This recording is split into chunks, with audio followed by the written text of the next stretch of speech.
Hola, soy la Basmati de nuevo con vosotros. Lo he titulado Hay en el Liternum, Italia, un mausoleo y tumbas con el epitafio de un gladiador. Bueno, os voy a hablar un poquito, antes de contaros la noticia, os voy a hablar un poquito del Liternum. Es una... Está al sur de Italia, en la Campania. Es, hay dos sitios arqueológicos que son muy importantes y famosos de la región, esta que os estoy contando, la Campania al sur de Italia, que son Pompeya y Herculano, a, que fueron empezadas a investigar por digamos, el ingeniero que tenía que hacerle un palacio a Carlos III y que acabó siendo, bueno, arqueólogo a la fuerza porque le encantó. Son las dos ciudades sepultadas por el Vesubio, pero hay una tercera ciudad en ruinas que está muy cerca, que es la que os voy a contar, al norte de Nápoles, que no fue alcanzada por la ceniza, por los efluvios de la que repípiro, con la erupción que fue abandonada a la Edad Media, pero estaba ocupada, digamos, desde tiempos prehistóricos. Y ahí está enterrado eh, Publio Cornelio Escipión Emiliano el Africano, el verdugo de Aníbal, por decirlo de alguna forma, entre comillas, ¿no? Que lo peor que resiste, eran dos hermanos, bueno, es toda una saga, ¿no? Y lo que peor resiste en nuestra sociedad es que no seas mediocre, o sea, que saques cabeza. Como saques cabeza, te la cortan así, radical, porque es menos peligroso pasar desapercibido y ser del montón que destacar. Eso es de las cosas más tremendas que hay. Yo me he dado cuenta por la gente que conozco que a lo mejor es o muy guapa, muy lista o tal, los han matado a palos. En fin, prefiero no decir nada. Bueno, esta ciudad, vamos al Eternum. Fue abandonada en la Edad Media y tiene. Os voy a hablar, antes de contaros la noticia, os voy a hablar del Eternum, que lo han encontrado en el Eterno, pero antes de contaros qué es lo que han encontrado en el Eterno, que han sido tumbas, y la tumba de un gladiador, os voy a decir qué otras cosas hay en el Eterno. Allí descansan los restos mortales de Cipión el Africano, que fue el general que derrotó a Aníbal Barca, genial absolutamente, desde que atravesó los Alpes con mercenarios íberos y africanos y que, bueno, que realmente no eran tan numerosos, sin embargo, luchó contra el ejército romano, que era poderosísimo, el primer ejército moderno que está, y bueno, fue tan hábil y tuvo tantas estrategias que siempre le ganaba, y si no llega a ser porque, digamos, le dan un hachazo en su talón de Aquiles, conquistando Calhadash, Cartagena, apropiándose de las minas de plata que eran las que surtían a los mercenarios, en fin, y todo lo que era una red de aprovisionamiento que había la familia Barca aquí en Hispania, pues la península ibérica, pues seguramente la historia se habría escrito de otra manera. Seguramente mejor, por lo menos para mí, desconocida, porque no lo sabemos. Esas son las contingencias, lo que en filosofía, lo que podría haber sido o no. Yo me acuerdo de Borges, ¿no? El título es El jardín de los senderos que se bifurcan. La historia se podría haber bifurcado en otra dirección. Bueno, vayamos. La Segunda Guerra Púnica. Bueno, el lugar se llama Liternum. Ya sabéis que para los romanos, ¿cómo se llama? La batalla esta fue una humillación espantosa. Hanna, Pena, no me acuerdo, que le infligieron, bueno, le infligieron unas cuantas en todo lo que fue la península itálica, pero hubo una tremenda, además después encima Aníbal iba sobrado, no quiso entrar en Roma porque decía que Roma estaba defendida nada más que por adolescentes y viejos, o sea, que hubiera podido, si hubiera querido ensañarse, pero no era su estilo, era una persona muy inteligente, no llegaba a los 30 años, tendría 27, y lo que hizo fue el sur de la península itálica, digamos, anexionarla por diplomacia, no por guerra. Bueno, vamos a hablar del Eternum, que si no me voy a poner a hablar de los púnicos y aquí, ¿para qué? Bueno, Liternum está en el municipio de Giuliano, en la actualidad, en la Campania, Ya os he dicho que fue una ciudad que estuvo repoblada, o sea, estuvo poblada desde tiempos prehistóricos, pero que en vez de saber por qué en la Edad Media se abandonó, se dejó ahí. Forma parte del área metropolitana de Nápoles, ahí Nápoles y se encuentra en la orilla sur de lo que es el lago Patria. Este consiste en una pequeña masa de agua de lo que son 2,5 km², o sea, tiene muy poca profundidad. Está alimentado por diferentes fuentes este lago, entre ellas un canal que lo comunica con lo que es el mar, de ahí que su agua sea absolutamente salada, aunque en la antigüedad lo hacía el río Clanio y que desemboca en el Tirreno, que es allí mismo. Por entonces el lago se le conocía con el nombre de Literna Palus y de ahí el nombre le viene, y se extendió un poco más hacia el norte mediante lo que es una amplia zona pantanosa. Bueno, que todo eso fue colonizado, esas tierras que les daban a los legionarios romanos cuando terminaban el servicio militar, cuando los licenciaban, ¿no? Los premiaban con una tierra, entonces lo que hacían era colonizar tierras que eran pantanosas. O sea, yo aquí donde vivo, Roqueta estaba colonizado con la zona de Roquetas con legionarios como fin del servicio militar, ¿no? Y es una zona pantanosa, tope, pantanosísima, con un mosquito que yo sospecho porque son tierras ganadas al mar, no lo sé, la verdad es que habría que hacer un informe, o no sé, o por las características que son humedales. Y no sé. Bueno, pero quiero deciros que no les daban ningún premio, o sea, les regalaban algo que la gente común rechazaba porque eran malsanas. O sea, te picaba España dejó de tener paludismo, creo que al final del siglo XIX, al principio del XX, algo así, gracias a los médicos ingleses. O sea, que somos endémicos en todo lo que es el litoral este de aquí, del Levante, el sur, Huelva, etcétera, de paludismo. Teníamos enfermedades tremendas por los mosquitos, ¿no? Que ahora que por lo visto, como los veranos son más largos, van a entrar de nuevo, no lo sé. Bueno, vamos al Literno. La zona estuvo habitada desde la prehistoria, como os he dicho, a principios del primer milenio. Se asentaron allí lo que eran los oscos. Ya sabéis que la península itálica estaban los oscos, los umbros, había de todo. Los oscos eran indoeuropeos, que probablemente fue el que fundó Pompeya, este pueblo, y Herculano, seguramente. Aunque a partir del siglo VII a.C. tuvieron que ceder ante los griegos. Ya sabéis que tenemos el trajín con el Mediterráneo, de Cuma, que se establecieron en diversas colonias a lo largo de lo que es la costa. Luego fueron conquistados por los samnitas. Y la historia interminable, el Mediterráneo, que es como un lago grande, un poco más fiero. Tras la batalla de Sentino, que fue la tercera guerra samnita, por la República Romana, experimentando el consecuente proceso de romanización. Pero aquí no se acaba la cosa. Lo interesante es que el Liternum es la transformación que experimentó el tema en la Segunda Guerra Púnica tras la capitulación de Cartago y el encumbramiento del hombre que lo hizo posible, que fue Publio Cornelio Escipión Emiliano el Africano, que era de allí, que era el vencedor del Magón Barca, o sea, Asdrúbal, Giscón, el Númida, Sifax y sobre todo Aníbal, gracias a lo cual se ganó el agnomen, Añomen. Bueno, Añomen sería hoy, porque es un dígrafo, ¿no? Es como la CH nuestra, ¿no? Añomen, de africano, y el ser nombrado Princeps Senatus, que es primer senador, ¿no? Fueron los honores que le dieron, son hay honores civiles y honores militares, pero él no pertenecía a la oligarquía. Bueno, la contienda terminó en el año 201, iba a decir 2001, una odisea del espacio, 201 a.C., y Escipión continuó su carrera político-militar, pero mientras los veteranos de su ejército recibieron como premio lo que fueron las tierras del Liternum, que tenía el estatus de colonia romana.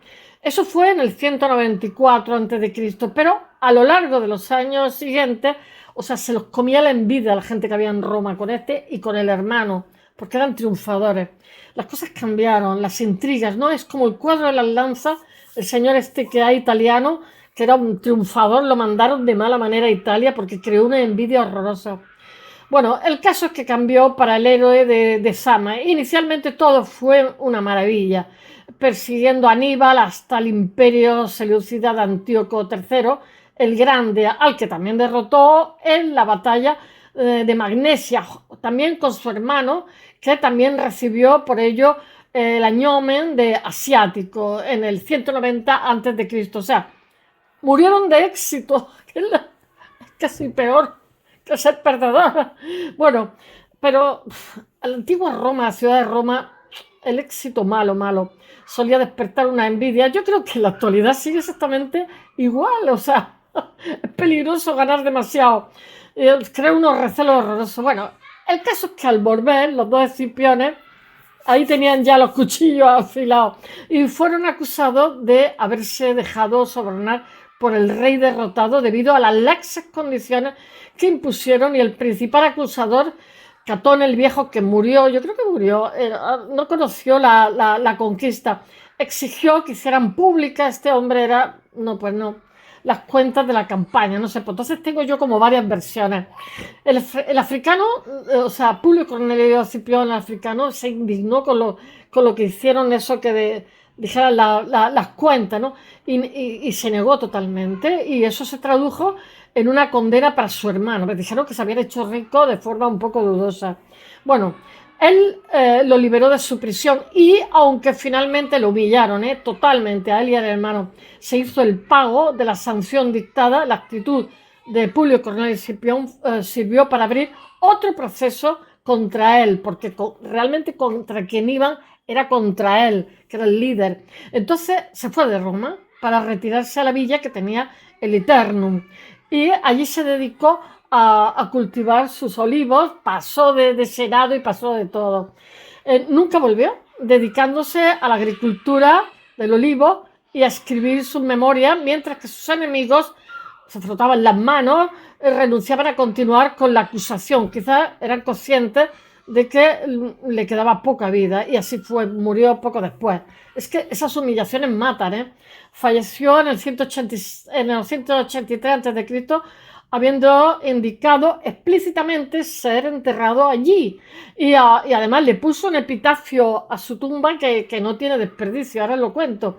Y no en la metrópoli que tanta ingratitud le había volcado encima. Qué bonito, es muy poético esto. Su tumba cayó en el olvido durante muchísimo tiempo. Tito Livio, Séneca, que vivieron a caballo entre el siglo I o sea, antes de Cristo, y el siglo II, y el 1 después de Cristo, todavía la consignaron en Ab Urbe Cognitia y Cartas a Lucilo, respectivamente. Pero a partir de ahora lo que pasa es que se pierde la historia, y eso que, según el primero, el sepulcro tenía una escultura sobre el sepulcro haciendo los honores al hombre que había sido fantástico y todo. Además, salvó muchísimas vidas también y hizo que Roma fuera number one, y la potencia, ¿no?, del Mediterráneo, porque se cargó a la competencia. Bueno, y había un epígrafe con unas palabras de Aníbal que decía, de Aníbal, de Publio Cornelio Escipión, que decía: Ingrata patria nec bones quidem mea aves. Desgraciada patria, ni siquiera tienes mis huesos. Qué venganza tremenda, ¿eh? Por cierto, una tradición cuenta que mucho después hay un fragmento de la lápida en el que solo ponía ta patria nec, y por eso la gente empezó a llamar patria lao. Posteriormente lo que pasa... ¿Qué ruido soy yo en la calle? Después, Escipión Liternum vivió dos periodos de esplendor. El primero fue con el Augusto, el primer emperador, la monarquía hereditaria, aunque él decía que no era ni monarca ni que era una república de nombre. Y el segundo desde finales del siglo I después de Cristo a principios del siglo II. Ese desarrollo se debió sobre todo a la vía Domitiana, que era una calzada construida por el emperador Domiciano en el 95 después de Cristo, para conectar el puerto de Puccioli, que es la tierra de Sofía Loren, qué cultura más dudosa tengo con el resto del imperio napolitana. El tramo que iba del puerto actualmente se llama Mondragón, que es como el País Vasco, Sinuesa, donde enlazaba con la vía Apia. Ya sabéis que los romanos, otra cosa no, pero eran unos ingenieros fantásticos, eran gente muy pragmática, muy pragmática. Tenía como 49 kilómetros y pasaba por Literno. Entonces, claro, eso los puso en el mapa. Por eso vivieron esplendor. Hay que estar conectado lo imprescindible. Lo que le permitía participar en la red de comercio de pescado, perfumes, cerámica, etcétera, etcétera. Y sobre todo el vidrio que se fabricaba en la arena, la fina arena que tenían ellos de su litoral.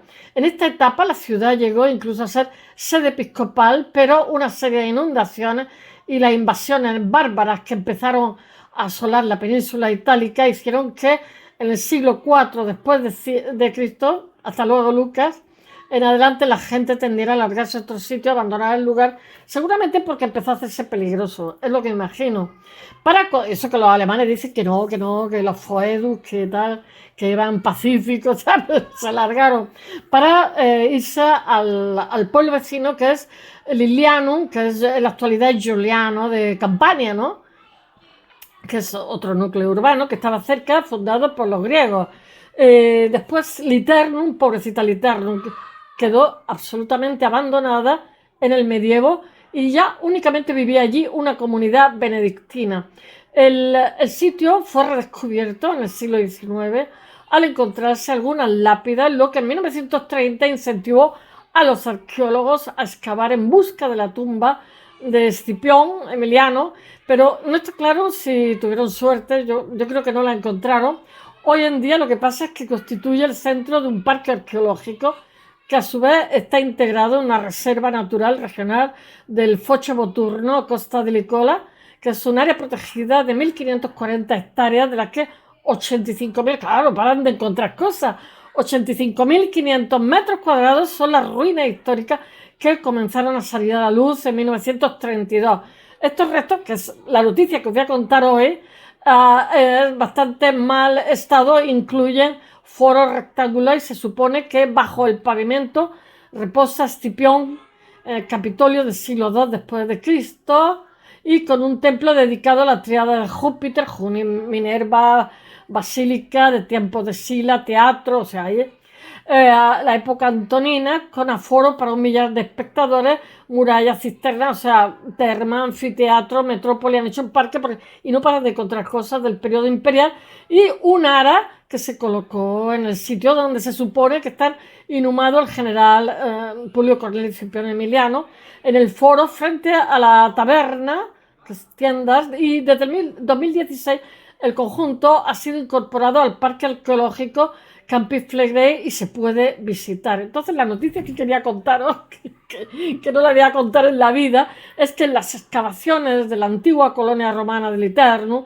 en el municipio Giuliano, en Campania, ha mostrado nuevos vestigios de lo que en la época imperial, porque está hasta arriba, bajo la dirección de la arqueóloga Simona Formola, y se explora una extensa área de 150 metros cuadrados previamente protegida por el decreto ministerial, donde se han identificado estructuras funerarias de notable interés histórico. Claro, tienen un parque arqueológico que ahí no se lo acaban.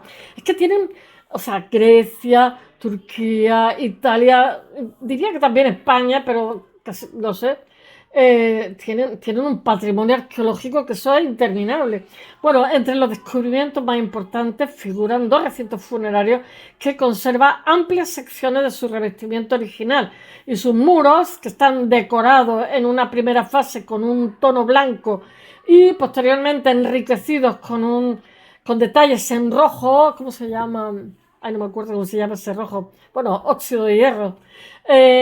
Oligisto, enmarcan un espacio central donde se ha identificado un pozo de bastante profundidad, presumiblemente utilizado para ceremonias religiosas o para rituales que estaban vinculados a las creencias funerarias de lo que era la comunidad de allí.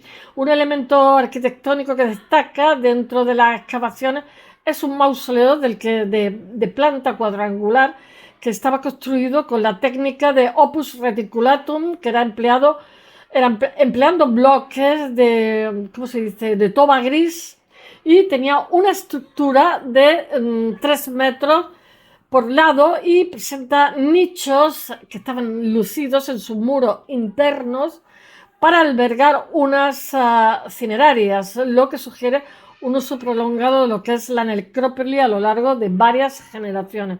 El equipo de arqueólogos también ha documentado alrededor de 20 sepulturas distribuidas en los alrededores de muros perimetrales. Estas tumbas corresponden a distintas tipologías utilizadas en la Roma antigua, que son inhumaciones en tumbas a capuchina, que son cubiertas con teulas que están dispuestas a 2 aguas, enterramientos a esquistrismos, que eso suena a griego, que es utilizando vasijas como receptáculos para los restos, ¿no? Y sepulcros, que son cajas con estructuras de ladrillo que muestran bastante elaboración, un grado de elaboración alto. Los indicios materiales hallados en el sitio permiten trazar perfectamente lo que es la cronología que abarca desde el siglo I a.C. hasta el periodo imperial medio entre los siglos II y III después de Cristo, o sea, 400 años, por la estrategia de las edificaciones. Junto al hallazgo de los ajuares funerarios, lo que pasa que han encontrado también monedas, todo esto lo he puesto en el blog, lámparas de aceite, pequeños recipientes cerámicos, y todo esto ofrece pistas sobre lo que fueron los cambios de costumbre funerarias y las interacciones sociales dentro de lo que es la comunidad romana. Uno de los descubrimientos más importantes, más notables de esta campaña arqueológica es una inscripción funeraria en mármol que menciona un gladiador. Esta inscripción, que se encuentra en estado de conservación increíblemente bueno, constituye un testimonio increíble sobre lo que es la percepción y la memoria de combatientes en la sociedad romana. Su presencia en el Liternum sugiere que la ciudad albergó también juegos, gladiadores, que tras su carrera en la arena encontraron allí su última morada. El arqueólogo Mario Nuzzo ha destacado lo que es la relevancia de este hallazgo. Dice: el territorio de Giuliano está experimentando un periodo extraordinario de descubrimientos, primero con la tumba de Cerbero y ahora con esta necrópolis. La calidad de la estructura y el buen estado de conservación permiten enriquecer nuestro conocimiento sobre la historia de la colonia de Ternum y profundizar en su estudio de contexto sociocultural de la época. Bravo para él. El hallazgo también plantea nuevos interrogantes sobre lo que fue la disposición del espacio urbano de la colonia romana, en particular respecto a la traza de la antigua vía domitiana, que os he contado, la calzada que conectaba, por eso Liternum tuvo un segundo esplendor, porque digamos sus manufacturas podían salir por ese lugar. Conectaba con Roma y cuyos márgenes acogían tradicionalmente necrópolis, sepulturas, etc. Las investigaciones van a continuar, las campañas, y con el avance de la excavación y el estudio minucioso de los materiales recuperados se espera ampliar significativamente lo que es el conocimiento sobre este enclave histórico de gran relevancia. La superintendencia lo que pasa es que ha reafirmado su compromiso con lo que es la protección y difusión de estos bienes culturales, asegurando que los vestigios descubiertos serán preservados y accesibles tanto para la comunidad científica como para el público en general. Felicidades. Hasta mañana, bye.